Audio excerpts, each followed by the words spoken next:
Welcome to I Care About Books. This is episode 1, and I'm your host, Care. So, for the better part of my life, I have been consumed with books and literature. When I learned how to read, I began to write, and my earliest memories are filled with book challenges, book fairs, young author conferences, and I remember attending those as young as 9 years old. So, reading has become an integral part to my identity. And I typically consume books in hard copy. So I'll keep like a paperback in my purse while I wait for an appointment. There's a book on my nightstand beside my bed. There's a basket here and there all around my house. It's like my own little reading library.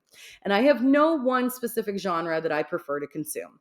I still have a collection of Babysitter Club books for a dose of nostalgia on a quiet day.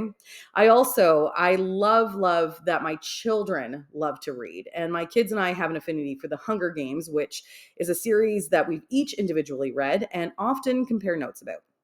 And every Christmas Eve, I try to incorporate the Icelandic tradition Christmas book flood, where even as adults, my kids receive a book and a flashlight to keep their creative souls just charged. I want them to continue to remember both the importance and the joy of reading.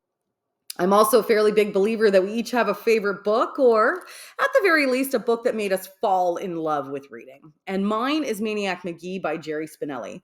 This book now is dog-eared, it's lovingly worn. I was initially assigned that book way back in like the 6th grade, and I have kept a copy on my bookshelf ever since.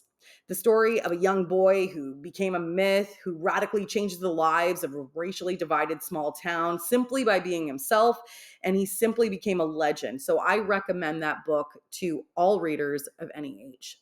And on this podcast, I Care About Books, we're going to be challenged to read a new book each and every month, as recommended by Graham McGaw, who is the mastermind behind our site.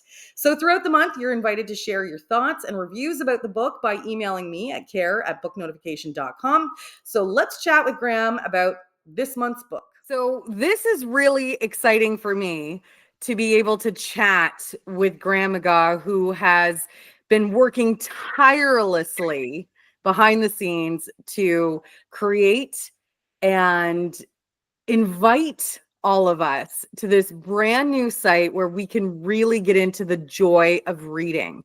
So Graham, I just want to say, thank you for letting me even be remotely a part of this team. Mm-hmm. And secondly, as someone who is an avid reader, loves to read, thank you so much for this site. So let's start with why booknotification.com.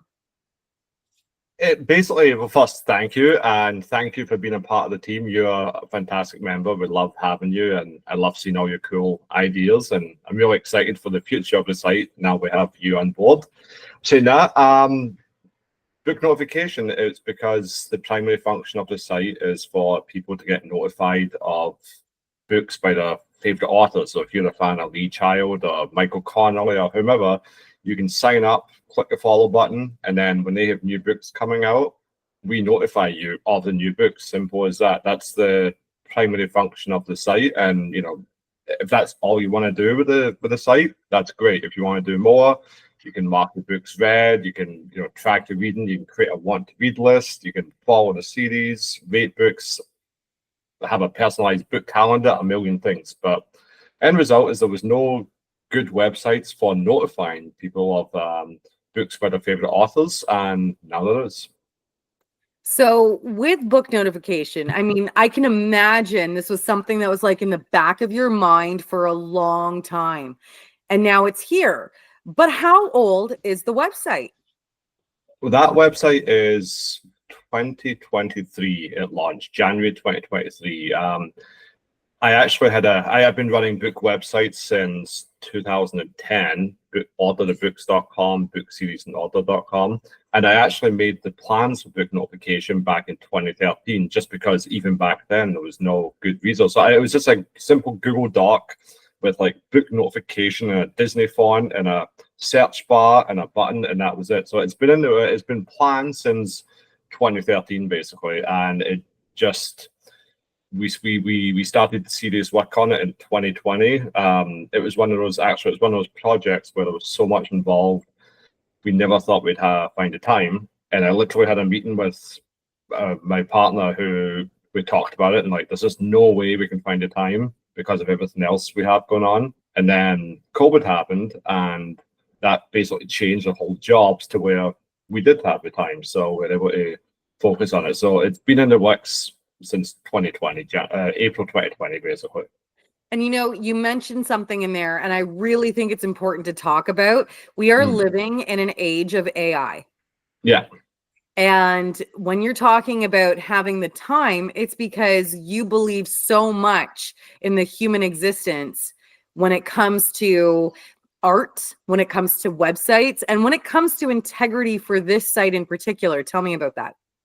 Yeah, I mean, it's very important because one of the biggest aspects is human auditing. We have staff whose whole job is, if someone says, hey, we want you to add this author, we don't just throw the author up there with all the books, some of which may have never come out. For example, with George R.R. Martin, you'll see all the Game of a Song of Fire and Ice books that have never came out listed on all the other websites, Goodreads, etc.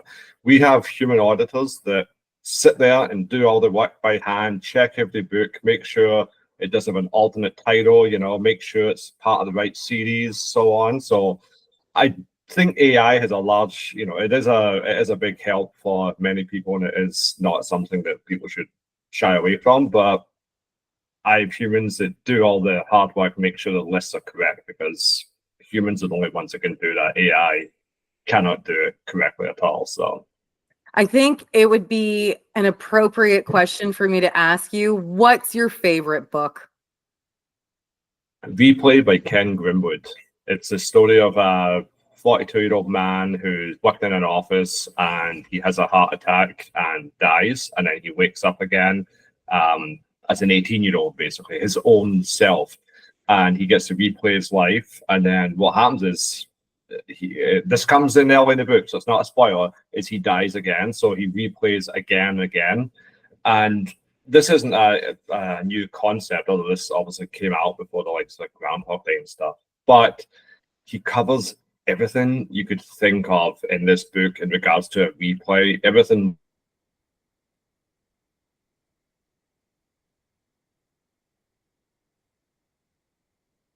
Replay your life, how you do it, and so on. So there's so much to it. And if no one's read Replay by Ken Grimwood, best book of all time by far. It is on my nightstand. It is on my nightstand. But also, so this whole podcast, this is episode 1, which I'm very excited about. I'm excited to be launching this.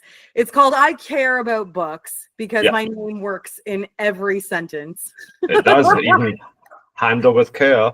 I love this so much. And I asked you to be the one who challenges us in this podcast to read the book month over month. And I love that you picked out this book, but you had some help. You had some help picking out this book. So this is what we're going to do, is we're going to have Graham select us our book, but he reaches out to people to find out what books people are loving. So tell me why we're going with this book, The Women. Yeah, and I have the ebook version, Kristin Hannah, The Women. We're going with this one because every year in my newsletter, I have a mailbag each month and they order the books newsletter. And January, I always ask them, what was the best books you read last year? And it's usually always a mixed bag of books. There's very rarely one book that stands out among the others. This year, I asked what was the best book you read in 2024. The Women by Kristin Hannah received about 65% of the votes. Everyone emailed. Well, I've never seen that before. At best, I would say a book like Stephen King's 11/22/63. I think that received about 15% back when that came out. That's the highest. This one, 65%. Like men, women, everyone is saying Kristin Hannah, The Women. So that's why I'm like, okay, I got to make this the book, the first book of the club. So I took a little drive down to our public library here in town and ordered or reserved this book. And I had to reserve it. And I was in a queue. And there were 2 branches of our public library that were out of this book.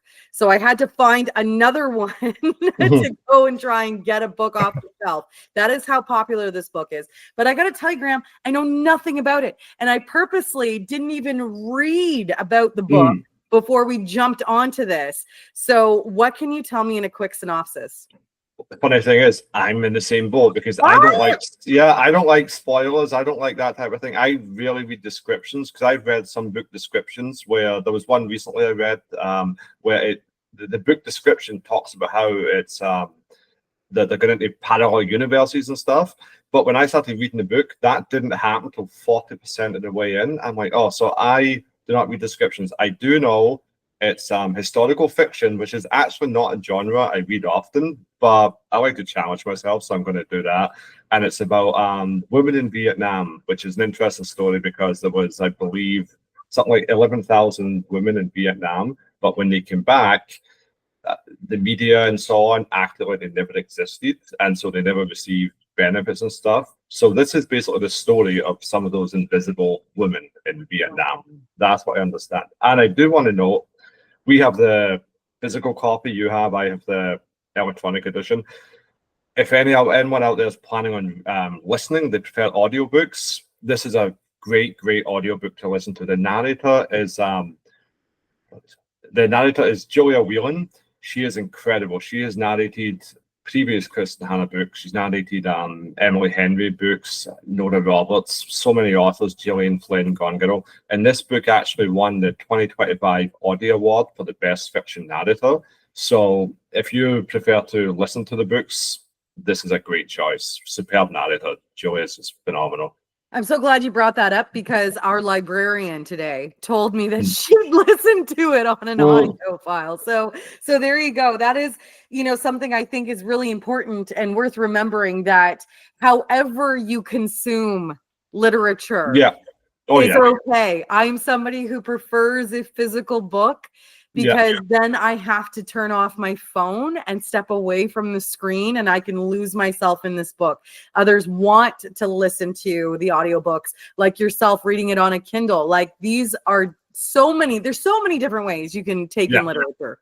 Oh, for sure. I read, I listen, like I run, and it encouraged me to run longer distances because I get to listen to my book more, like I'll be running a half marathon and I'm like, well, I'll get to the end of half marathon and I'm like, well, I only have about 15 minutes left, so I'm just going to run another couple of K just so I can finish this book, So I consume it. I consume books whenever, however. If I could listen to them while I sleep, I would do that. That's amazing. Amazing. Graham, thank you so much. Graham is the mastermind behind booknotification.com. And I love this site. I love everything that it stands for. So this is our first episode of I Care About Books, and we're going to put it forward to the readers. They have a month to read this book alongside us and then come back and give us their feedback. I love it. Cannot wait to hear what people's thoughts are of this book. Let's see if we've got 65% of the people agreeing that it's the best book ever. Thank you so much, Graham. Yeah, thank you. And remember to visit Book Notification and get notified. The Women by Kristin Hannah is a wildly popular book, as Graham was saying. Fortunately, my cousin Angela Maxwell is not only an avid reader, but has also been a librarian for the last 2 decades. She's not only read The Women, she also endorses it. So this is very exciting for me. It's episode 1 of I Care About Books, and I'm chatting with my cousin Angela. We grew up together, and reading was a big part of our childhood. Like, our grandmother loved to read, our parents loved to read, and now here we are all these years later, still fascinated by books and by literature. Except, Ange, I think you may have taken this one step further than me when it comes to a love of books. So I'm going to turn it over to you, Angela. What do you do for a living? Well, I became a librarian. And not just because I love to read, but just because I love information and finding out more about the world. So it's wonderful. I think this is amazing. And actually, when we were talking about the book for this first month book challenge, you'd already read it. Well, I mean, it's Kristin Hannah. It's pretty popular. A lot of people have read it. At least you didn't pick something obscure. So that means that you have already got some thoughts and feelings about this book. So we're going to get into that without spoiling it in just a second. But first, though, I really wanted to talk to you about the love of literature, because I just spoke with Graham, the mastermind behind Book Notification, and really how we keep young people interested in books and allowing technology to adapt to the way that we consume literature. So I'm going to let you kind of speak to that, because I know that you love audiobooks as well. Oh yeah, amazing. So I have both an addiction to reading paper books and ebooks and audiobooks. So it depends on what else you're doing in your life, right? So if you're busy, you're cleaning your house and you can't sit down and read a book, well, you can have the book playing in the background anyway. And there are certain books that actually lend themselves better to being read aloud. So like Bryce Courtney, for example, who's one of my favorite authors, the guy who reads all of his audiobooks can do every accent in the world. So that just adds a new element of excitement to the story. So he reads his own books? No, it's I wish I could remember the guy's name, but no, he doesn't read his own books. And the author is South African. And so for the longest time, I thought the guy doing the reading was South African as well. But when he reads his books that are set in the US, he has an American accent. And so it's indistinguishable. And you can't even, I don't know what he sounds like in real life, obviously. I'm like, what is his actual nationality? I have no idea. So I think that just makes it way more fun. You've been seeing, the way tides change, over the course of being a librarian for the last, I guess, 2 decades at this point that you've been doing this, which is amazing. Tell me about what you're seeing with our young people. So I'll throw it back to when we were all growing up and there were scholastic book fairs that we all loved to go to. Okay, see, now this is important. My kids have all grown up and moved out, but how are we really trying to get literature into the hands of children? What are you seeing? And really, can you speak to what it's like seeing kids come to the library or consume books, or how is that changing now? Yeah, so it's not that discouraging, right? Like you just kind of think about, like my niece, for example, Caitlin, we just went on a vacation together for a week and she brought 4 paperback books with her.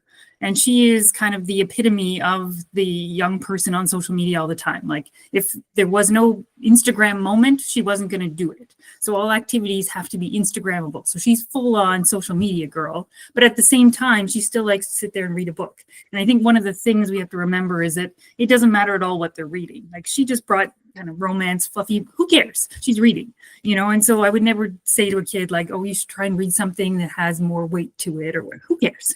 She brought books and she read them. And that to me just means that we haven't lost them yet. Which is amazing. It's actually amazing. So I asked Graham this question. I'm going to ask you this question as well. Do you have a favorite book? Well, I do have a favorite book. Gone with the Wind is my favorite book. I've read it, I think, 3 times. And I don't reread books typically because there's so many new books to read. But the thing that I love about that is just, the strong female protagonist. And I gave it to Mom recently to read, and she could not stand Scarlett. She said she's so insufferable. She's walking all over people to get what she wants. And I'm like, yeah, but then she got what she wanted, right? So we just had a completely different opinion on the character, but so she stole her sister's boyfriend. She had to save her property. Like she had to. Everything she did was because there was necessity behind it, right? I think for me, and we've talked about this offline before, reading Wuthering Heights as an adult and not as a teenager who was assigned that in high school, it's a very different book. Yeah. And why do they assign that in high school? I mean, there's some pretty weird stuff going on in that book. But again, that's another book that is better as audio than as just sitting down reading a book. So tell me about this book. Now, I'm going to tell you, I don't know anything about it. Like, I don't know a thing about this book. I actually went down to my library today because I'm still a kid at a scholastic book fair. Like I still go into a library and feel the same way I did when I was 8, 9 years old. So you're going to give me all these books for free? I know. I get so euphoric seeing all the They don't even have late fees anymore. And what was amazing about this book was that I have a branch that's close to my house, but it was gone off the shelves. And there were actually several locations in my hometown where we couldn't get the book because it had already been reserved. So I had to find one of like the smaller branches that's kind of like near the outskirts of the city in order to pick up this book. And there were people that were queued ahead of me in order to loan it out. And I thought that was really, really cool. So this book apparently Very It's pretty popular. popular. So That author is very popular. so tell me about this book and what are we in for this month while reading it? So it is No spoilers. set, no spoilers. It is set in war. And so I wanted to kind of preface this with saying it's not, it's the war aspect of it is kind of the backdrop. It's kind of the curtain that hangs behind the story. It's not the story. So I don't want people to be turned off by the fact it's set in the Vietnam War, because it's not going to teach you about, all the different equipment and the battles. That's not the thing that's happening. It's just they wanted to take this strong female character who's a nurse and, give her something really interesting to do, which is nursing during a wartime setting. But it's still a love story. And it's a story about friendship between women, and it's very accessible. And that's the thing I just want to impress upon people is that, it's not Tom Clancy, right? Like Tom Clancy's war stories, you have to kind of understand about the military aspect of things in order to kind of capture it or to get access to it. But this story, it's fundamentally just a good story about a woman trying to find her way in the world. And it's a thick book. I've noticed this is a thick book. This doesn't look like it's going to be an easy breezy read. This looks like kind of an investment. So that's not a bad thing. But you'll want it to be, right? Okay. And so like when you're halfway through, you're not thinking, oh my gosh, there's so many pages left. You're thinking, oh, it's going to end and that will be sad, And so to me, actually, this is a me thing, but I won't pick up a book that's fewer than 300 pages, because if you start to love the characters, then they say goodbye too soon, right? So you'll want to stick with Frankie right to the end. I love that you have been able to talk so much about this book. It must have left an impression on you. Like, how long ago did you read this? Recently. So I'm part of a book club, as you might imagine. And that was one of the books that our book club picked. And I tend to find that a lot of the books our book club picks aren't ones I would have picked up on my own. And this is actually one of the ones I wouldn't have picked up on my own. I thought, having never read Kristin Hannah, that she might be a little bit fluffy, just because popular books tend to be a bit fluffy. And so I misjudged her. And since then, I picked up another one of her books, which I also have loved. And she has, if you do end up loving Kristin Hannah, she has so many books, which is another great thing, because once you found an author you like, if you find that they've written 20 books, well, fantastic. You're set for a couple of years, right? And so she's a very good writer, and she's not an historian. She can write books set in history, but she has a background in communications. I think she's a lawyer by trade. So, she's very intellectual, but she's not going to kind of bore you with the historical details of war if that's not what you're into. Interesting. Okay, so all month long, I'm going to read the book. I'm going to get through it and have my own opinions, but we are inviting people throughout the month, as they are reading the book, to submit their opinions and their thoughts and their feelings about what they thought, during the reading of this book. So when we come back for episode 2, we're going to jump on this together and kind of read what people have said about this book. And Graham is going to challenge us with book number 2. Do we know what that is yet? No. That's the fun part. We never know until Graham decides on the day of the podcast what we're going to be reading. So that's going to be a lot of fun. Angela, thank you so much. And I'm so stoked to see you next month. Okay. Bye. Bye. So let's get into reading The Women by Kristin Hannah. We'll open up its description and take a read through. The Women is the story of one woman gone to war, but it shines a light on all women who put themselves in harm's way and whose sacrifice and commitment to their country has too often been forgotten. A novel about deep friendships and bold patriotism, The Women is a richly drawn story with a memorable heroine whose idealism and courage under fire will come to define an era. So send me your reviews, your thoughts, your feelings about The Women to care@booknotification.com. I'll be back in a month to read what you thought of this book by Kristin Hannah, and we'll have a new challenge from Graham. So don't forget to sign up for booknotification.com, and happy reading.